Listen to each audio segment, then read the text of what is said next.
and sit down. Good evening, everyone! Welcome back once again to Vicious Rants. Of course, I am your host, Mr. Main Event himself, the often imitated, never duplicated superstar, Tim Vicious, and we're gonna go over Raw this was in Glendale, Arizona. Now, before we get into all the good stuff we're gonna go into, a couple things do want to address first and foremost. Folks, like I said before, my personal YouTube page, we are running a contest. If you go to youtube.com/Tim23Vicious, that's Tim, the number 2, the number 3, Vicious. Go onto there, sub to the channel. We break 500, that's 500, before the Royal Rumble, which is in February, and at the time of this episode, it is the middle of November. So you still got 2 whole months to enter. We break 500 before the Royal Rumble. You sub to the channel. I will pick a random winner, and the winner will receive Vicious Rants apparel, courtesy of yours truly, out of my own personal pocket and expense. I will reach out to you, let you know, hey, you won a drawing. All you gotta do, message me. I will send it out to your address right there, no problem. That's it, plain and simple. It costs $0 to enter. No entry fees, no nothing. All you're doing is helping a guy with a channel help break 500 subscribers. Now, with that said, folks, as a reminder, also, we are a WWE Shop affiliate. So what that means is, with the holidays fastly approaching, you may have a small little tyke, or you may have a strapping grown adult-like friend who watches WWE, and you may want to get them some WWE merch. Whether it's a Stone Cold Steve Austin shirt, whether it's a classic DX shirt, whether it's a commemorative championship title, whether it's one of those brand new Jey Uso Yeet shirts, easy enough. Go into the description tab, click the link down below, or if you're watching this on the Main Event Wrestling Network's wrestling page, scan that QR code on the screen. It will take you to WWE Shop. You make whatever purchases you want. And folks, FYI, between you and me, if you use one of those digital coupon code gimmicks like a honey, it still works on there too. You make whatever purchase you want off that, and guess what? That in turn helps the show. We receive a small nominal commission, and all that money goes back into the show. So you are helping us make this better for you. Like I said, description tab, or if you're watching this on the Main Event page, scan that QR code. Now, with that said, before we get into this week's show, now it's that time where we switch gears and talk about last week via the SmackDown Rewind and the big highlights from last week's SmackDown. The show started out with Cody Rhodes coming out, calling out Kevin Owens over what he did to Randy Orton the week prior, dropping him on his head with that pile driver, and then out comes Nick Aldis. Cody, listen, I understand your tempers are high, emotions are running wild. I told Kevin not to show up tonight. I told Kevin not to be here for this very exact reason. I don't want you going out there, coming at him like this. This is not the way to handle things. And Cody just basically looking like, alright, well, what do you want me to do then, huh? You want me to go break into his house, beat the living piss out of him in front of his wife and his kids? 'Cause I will. Didn't say those words exactly, I paraphrased, but that's pretty much the gist of it. And then he told Nick Aldis, he being Cody, said, fix this or I will. Later in the show, you saw a video of Owens on his phone, from his phone, recording in a car saying, I just tried to get into work. I tried to enter the arena for SmackDown tonight, and I was told by management to go home because I wasn't needed. And Owens cut this promo saying on how he's not in the wrong, he's the good guy here, but Cody's the golden boy, so he gets a pass and all that jazz. But he did assure that he will be on SmackDown this Friday coming up. So, if I had to guess, Cody Owens for the title at Survivor Series, possibly Saturday night's main event in December, and depending on how good they do the story, maybe, emphasis on maybe, into the Royal Rumble. That's my personal prediction. So that aside, we also had a triple threat in the first round for the U.S. Women's Title Tournament. It was BBL Bayley going against, yeah, that name never gets old, going against Candice LeRae, going against B-Fab, and I will say this. I was happily impressed with on how B-Fab handled herself in the ring. And I'm not saying, oh, she's greener than goose shit, she can't do this, she can't do that, blah, blah, blah. No. Here's the thing. Just from a professional standpoint, you know that WWE wouldn't go and put somebody in between the ropes, go take bumps and work a match if they didn't feel confident enough to say, yeah, this person can go. They can go even if they can't go and put on a 12-star Tokyo Dome match, they're still working with somebody who can help them and help carry them to an extent. And that's what this was.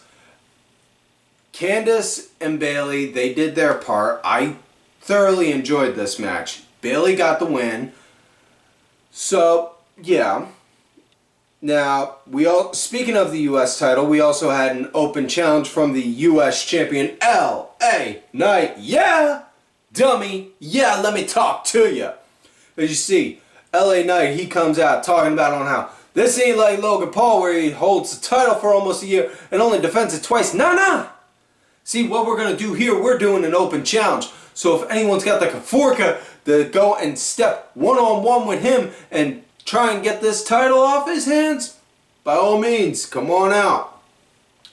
Out comes all of Legado del Fantasma. Santos Escobar cuts a promo talking about on how they're going to get the gold, and Knight's throwing jabs back at him, but then he turns over to go look at Berto and I got an issue with this one right here because he's been mugging and eyeballing me from the start. And basically, he was saying he's looking at him like he owes him money. Knight then says, tell you what, kid, how about this? Me and you, we go one-on-one. I'll put this title on the line, and I'll give you a shot at glory. But I'm going to tell you right now, your shot at glory is going to go nowhere because it's going to end when I drop your head into that mat with a BFT, blunt force trauma, and then afterwards, I'm going to make your girl Chica over there go and start calling me daddy. Yeah. So we then get LA Knight versus Berto. Good match. Knight got the win. Not a shocker. The main takeaway of that match, though, was the return of the King of Strong Style, Shinsuke Nakamura. Oh, it felt so good. Now, I will say this about that. I know a lot of people have been saying for a while since Shinsuke hasn't been on TV, WWE's wasting him, they're not using him right, he should leave, blah, blah, blah, blah, blah, blah, blah. Dude, he openly chose to be with the company. He is choosing to still continue to be with the company. And if I had to guess, I'm pretty sure he's comfortable with where he's at in the company. So, yeah. Moving along, though, the main story of SmackDown was the Usos and Sami Zayn. Usos and Sami Zayn meet up. They're talking about on how they need a fifth man for the War Games team. So Sami goes out and does a recruit drive, trying to find somebody to sign up and join their team. Everyone's turning them down. Sami meets up with the Usos right outside Roman's locker room. Couldn't find anyone. I'm sorry, man. Tried. And Jay just like, I got an idea. Y'all ain't gonna like it, but I got an idea. And then they go into Roman's room. They go, and then you just see Sami like, nobody wants to join us. Nobody wants to be our fifth man. What do we do? And then you just see Jay looking at Roman. Make the call, Uso. You gotta make the call. And you just see Roman. No. And then they got a TV up on the wall, and all you see is, you see the crowd, or you see the entryway, and you hear Solo's Bloodline team music hit. Solo and his boys, they come on down. Roman sees it like, motherfucker. So he gets everyone, they go and start making their way. Solo gets into the ring, tells everyone to acknowledge him. Then next thing you know, you hear Roman's music hit. Roman, the Usos, and Sami, they come out. And then it's a 4-on-4 stare down. Big brawl, everything ensues. All mayhem and pandemonium. And then you see Solo getting Sami, sizing him up for the Samoan spike. And then just as he's got him up for it, boom! Roman hits him with a spear. Sami just looks at him like, thanks.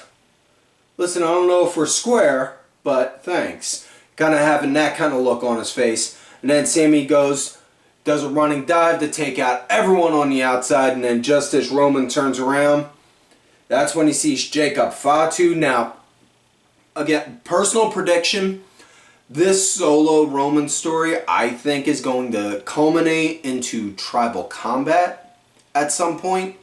But, man, the big money match that's going to build after that is definitely Roman and Jacob. Oh,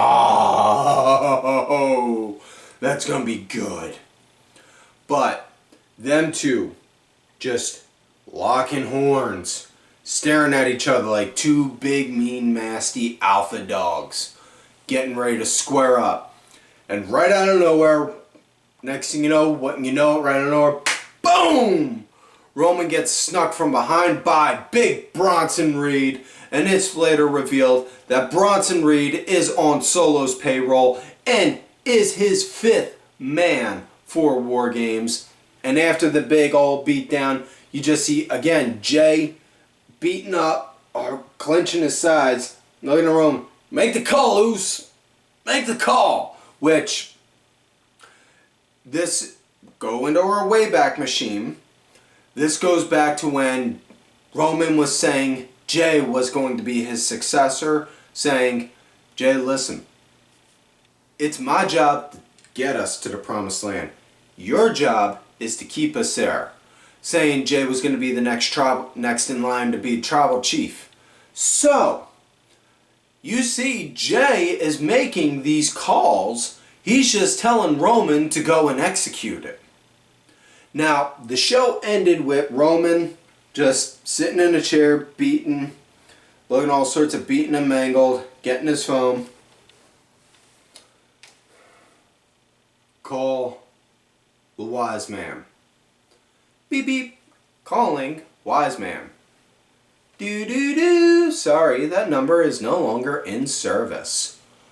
Oh, so now the plot thickens. So, the other two matches that happened on SmackDown was Motor City Machine Guns defended their tag titles against the Street Profits. It was a good match. Ended in a no contest when Tommaso Ciampa came out of nowhere, started throwing haymakers on everyone, and was like, I want our titles back. We never lost them properly. And Johnny Gargano trying to play peacemaker with Machine Guns and the Street Profits like, whoa, listen, guys, I don't know what's going on with them. But personally, I am so happy on this, and I am salivating at the chance of seeing the Sicilian Psycho Killer back on TV. Then we get to the main event match. It was Nia Jax Nia Jax defending her women's title against Naomi. Good match. Nia got the win, but there was a lot of shenanigans between Tiffany Stratton, Liv and Raquel, Io and Bayley, plus Jade and Bianca and all that. So yeah, it was obvious they were setting up a foundation for women's war games, but that's all. That was to give a rough idea of what to expect with women's war games. But now let's get into the show. Raw in Glendale. It starts out with Liv Morgan coming out, talking about it being Monday Night Morgan. And well, yeah. Anyways, she's out there, and then with Raquel, and then gloats being at the top of the food chain for the women's division, and then brings out some friends. Out comes Nia Jax. Nia Jax, Tiffany Stratton, and Candice LeRae. Nia then has the mic. Sorry, folks. Then looks at Raquel. Listen, I don't like you, but I got no problem with you. And then goes and looks at Liv. Listen, I don't like you, and we've had our problems, but I can work with you. And then they go talking about on how they all have a common interest in an issue. And then out comes Jade and Bianca saying, oh, we're going to step on in on this John right here with Naomi. And then and then next thing you know, yeah, we get that, and all the girls are staring off at each other, and you could just feel you're waiting for the call. You're waiting for them to finally say, it's War Games. And then Io's with them also, and it's just like, okay, who's going to be their fifth? And then Liv even says, listen, I hate to break this to you, but your math isn't mathing, which apparently is a young person saying. There's 4 of you and 5 of us, and then all you hear, this is my brutality! And Liv's face just drops like, oh shit. And you see Rhea coming out all sorts of pissed off, wearing the protective face mask because she got a broken orbital bone, just like Undertaker had, or wearing the mask like Undertaker had, or undashing Cody Rhodes had. And then all you see is Liv get in the ring, get in the mic, screaming, yell, War Games! And then big fight ensues. So it's official. We got women's War Games. It is Rhea, Io Sky, Jade, Bianca, and Naomi going against Liv, Raquel, Nia Jax, Tiffany Stratton, and Candice LeRae. So, can we just take a moment to appreciate Io Sky is hands down the women's MVP for War Games, because she has been in quite literally every women's War Games match since WWE brought it back. No lie, folks. Yeah. So with that said, now let's get into the first match of the night. It was mixed tag action. Zelina Vega and Rey Mysterio going against Ivy Nile and Chad Gable. This nice little bit of action. Gable, he was leading at the start of the match. Ivy, she was leading against Zelina. Easy for me to say. I'm sorry, I'm fumbling over myself now that I'm actually talking about the damn show. She was leading against Zelina going into the commercial break. Post-commercial break, Rey wound up getting a hot tag coming in. Worked Gable something fierce. Match came to an end when Rey wound up putting himself in a stool position. Zelina did a head scissors onto Gable off the turn while Gable was sitting on the top rope. And then Ray then popped him, hit him with the 619, and then did a springboard dive onto Gable for the 1, 2, 3. It wasn't dropping a dime. Well, you could have probably said it was, but it looked too close to the rope to be it for me. But either way, after the match, you saw the Creed brothers come out trying to comfort Gable, like, hey, it's okay, we got you. And then Gable snapping at them and then just slapped the taste right out of Julius' mouth. And then as he's doing that, Brutus is laughing, and Julius then gets into Brutus' face, whack, slaps the taste out of his mouth. Excuse me. And then them two, they're squaring up looking like they're getting ready to go and throw hands like, yeah, fuck you.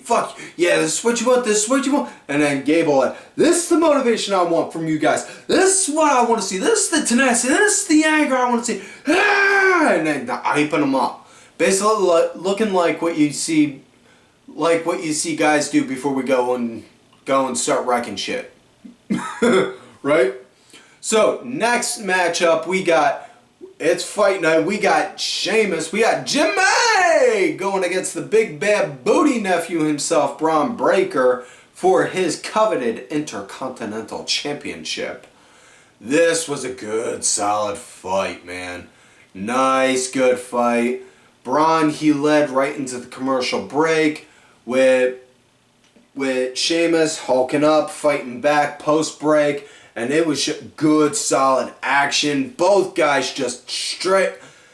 Oh, I can't get put over enough how this is my favorite kind of wrestling I like to see. When you get two big guys like that are actually athletic and can work. Now, I'm not talking like when you have two big guys and it just looks like you're smashing two giant LJN figures together like... Gah, gah, gah. No, I like when you can have two big athletic guys like that and actually can move and function and look and actually put on a performance like, whoa, I did not expect to see that dude do that. Wow. Good match. It ended in a no contest DQ when, out of nowhere, Bron, he's building up a comeback, and then next thing you know, wouldn't you know it, that damn dastardly heel, Ludwig Kaiser comes out of nowhere, does a sneak attack on Breakker and Sheamus, then yelling at Sheamus after he's done beating the hell out of him. You will never be finished with me until you are gone. Like, okay. Kind of like one of those you're going to have to kill me to be finished with me type moments. Next up we got Carlito and Dominik Mysterio going against the War Raiders and... woo boy, my brothers in arms. Eric and Ivar, they were mean and ruthless. The Raiders, they were leading right at the start with Judgment Day, with Carlito and Dom leading going into the commercial break. Post-break though, man, this was just Raiders just beating the living tar out of them. They were beating the tar out of them post-break. It came to an end when the Raiders wound up doing War Machine onto Carlito for the 1, 2, 3. That was it. Stick a fork in them, they're done. However, post-match, Finn Balor and JD McDonough show up out of nowhere, do a sneak attack, help, and then it becomes a 4-on-2 beatdown, taking out the Raiders and the Judgment Day all standing tall. Yay, hooray, rah, rah, rah. So now we come to main event of the night. Big Bronson Reed going against Seth Elizabeth Rollins, because his middle name is not frickin' damn it. And Seth, Bron, he's in the ring. Seth, he's in the ring. Just as the bell rings, next thing you know, what do you see? You hear the music. Bum, bum, bum, bum, bum. You see Solo and his boys come on down. And then next thing you know, you're just like, whoa, okay. So then out of nowhere, you see Sami Zayn and the Usos come out and just start going and fighting them all to help get them out of the picture. So then we get into the match. Seth, he's leading at the start, going good and strong. He's leading all the way into the commercial break. Post-commercial break, we see Bronson Reed leading the pace, and it's going good. It's a hell of a match. This is just as good as their match before at Crown Jewel. And Seth, he's building up a comeback. Seth starts building up the comeback after the second commercial break. And just as he's going up to the top, you see he gets distracted and he sees Solo Sikoa standing on the announce table. Hey, yeah, come on, you got a problem? Come on, do something. And then next, that gives Bronson enough time to get up, get his bearings, take Seth down, go up and then hit him with the tsunami! And then it ends with Bronson getting the 1, 2, 3. That is it. And then you just see Solo holding up Bronson's hand, celebrating, and they even said on the commentary that that Bronson Reed is Solo's mercenary. So they're openly saying he's not blood, he's not family, he's just on the payroll. So listen, I'm all for that because that's a great way to introduce somebody new into the story by saying it like that. So yeah, we're more than like 99.99% sure Seth is going to be the 5th man for Survivor Series War Games. I'm all for it. So with that said, folks, that is it for this week's show. If you're watching this on YouTube, like the video, subscribe to the channel. Like I said at the beginning of the show, we hit 500 before Royal Rumble. All subscribers are entered into a drawing to win Vicious Rants apparel. And folks, if you're listening to this on Spotify, leave us a 5-star review if you feel we've earned it. Follow the page on there. We are trying to build that platform up as well. Thank you to contributor to the show, LFC Lingerie Fighting Championship. For those that are watching the video, I'm sorry, my nose just started getting real itchy out of nowhere. Also, don't forget to follow. Also, don't forget to check out whatamaneuver.net for Vicious Rants apparel. Perfect gifts for somebody you love, hate, friends, family members, t-shirts, long sleeves, toddler tees, and baby onesies. Don't forget to follow these cool ass cats ready on the Twitter as well. DSB_IB, main event_net, the main event wrestling network. Sergeant Curry Pants 3 Count Thursday, D-Dryer 1986. Shut up and sit down. And folks, like I always tell ya, you love me great, you hate me. Fuck you.